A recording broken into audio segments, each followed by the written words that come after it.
Hello மக்களே, உங்கள் எல்லாரையும் ஆயா வீட்டுக்கு அன்போடு அழைக்கிறோம். இன்றைக்கி நம்ம வீட்டுக்கு பக்கத்தில் இருக்க நவாப்பழ மரத்தில் சீசன் டைம்ங்கிறனால நிறைய நவாப்பழம்லாம் காய்ச்சிருக்கு.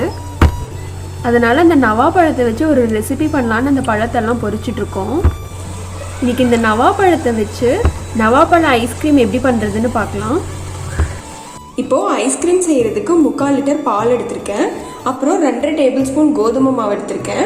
அது கூட நம்ம இந்த பால் சேர்த்து லைட்டாக மிக்ஸ் பண்ணிக்கலாம்.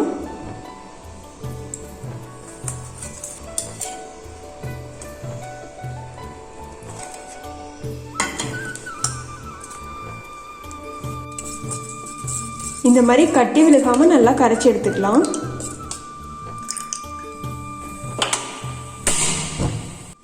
இப்போ நம்ம எடுத்து வச்சிருக்க பாலை மீடியம் ஃப்ளேமில் வச்சு கொதிக்க விட்டுடலாம்.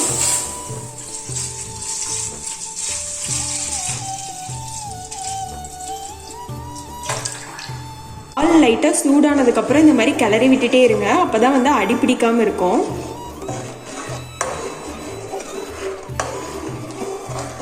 இந்த மாதிரி சைடில் ஆடை படிஞ்சிருக்கிறதெல்லாம் அப்படியே எடுத்து விட்டுட்டே வாங்க. இப்போது பால் சுண்டிக்கிச்சு நல்லா கொதிச்சிட்டு இருக்கு. இது கூட நம்ம கரைச்சி வச்சிருக்க மாவுலேருந்து ஒரு 3 டேபிள் ஸ்பூன் ஊற்றிக்கலாம்.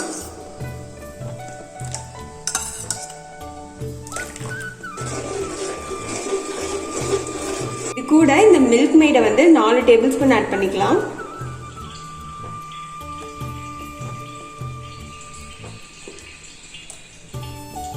இந்த மில்க் மெய்ட்லேயே சுகர் இருக்கனால நீங்கள் தனியாக ஆட் பண்ண தேவையில்லை. ஆட் பண்ணல அப்படின்னா வந்துட்டு ஒரு 1/2 கப் சுகர் இதுக்கு சேர்த்துக்கோங்க. லைட்டாக திக்காக இருக்குது. இப்போ நம்ம இதை இறக்கி வச்சிடலாம். பால் வந்து இப்போ இறக்கியாச்சு. இது நல்லா ஆற விட்டுறலாம். இப்போ இந்த நவாப்பழத்தில் இருக்க கொட்டையை ரிமூவ் பண்ணிட்டு மற்றதெல்லாம் சேர்த்துக்கலாம். இந்த நவாப்பழத்தை நான் ஃப்ரிட்ஜில் வச்சுருந்தனால இந்த கொட்டையை எடுக்கிறதுக்கு ஈஸியாக இருக்குது. இப்போது இந்த நவாப்பழத்தை எல்லாம் பீல் பண்ணி இந்த மாதிரி எடுத்துக்கிட்டாச்சு. இதை வந்து இப்போ நம்ம ஃப்ரிட்ஜில் ஒரு 1/2 அன் ஹவர் வச்சுருக்கலாம். இப்போது இந்த பால் வந்து வெதுன்னு கூட இல்லை, நல்லா ஜில்லுன்னு ஆறிடுச்சு. இது வந்து இப்போ நம்ம இந்த மாதிரி ஏர்டைட் கண்டெய்னரில் போட்டு ஃப்ரீசரில் வச்சிடலாம்.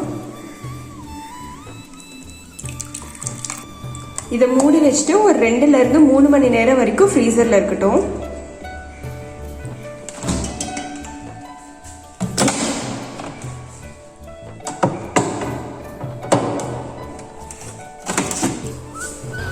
இப்போது இதை ஃப்ரீசரில் வச்சு 2.5 மணி நேரம் ஆச்சு.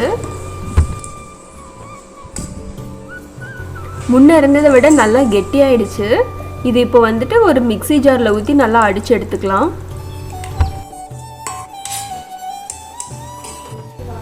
நம்ம எடுத்து வச்சிருக்க நவாப்பழத்தையும் ஒரு மிக்ஸி ஜாரில் போட்டு அரைச்சி பேஸ்ட்டாக எடுத்துக்கலாம். இப்போ நம்ம அரைச்சி எடுத்த நவாப்பழத்தை இது கூட சேர்த்துக்கலாம். சேர்த்து இதையும் அரைச்சிக்கலாம்.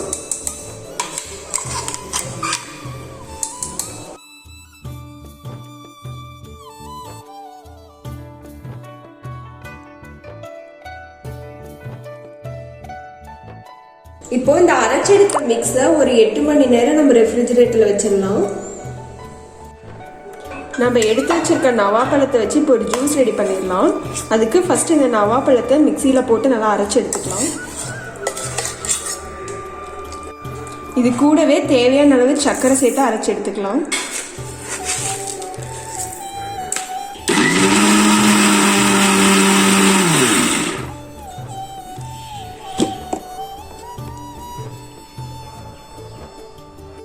இப்போது இந்த நவாப்பழத்தை வந்து இந்த மாதிரி நல்லா அரைச்சி எடுத்தாச்சு. இப்போது இன்னொரு மிக்ஸி ஜாரில் வந்து நம்ம தேவையான அளவு பால் சேர்த்துக்கலாம். அது கூடவே நம்ம அரைச்சி எடுத்திருந்த நவாப்பழத்தை சேர்த்துக்கலாம். உங்களுக்கு எவ்வளோ பால் தேவையோ அவ்வளோ சேர்த்துக்கோங்க. தண்ணி கூட சேர்த்துக்கலாம். இது கூடவே மறுபடியும் தேவையான அளவு சர்க்கரை சேர்த்துக்கலாம். சேர்த்துட்டு அடிச்சிடலாம்.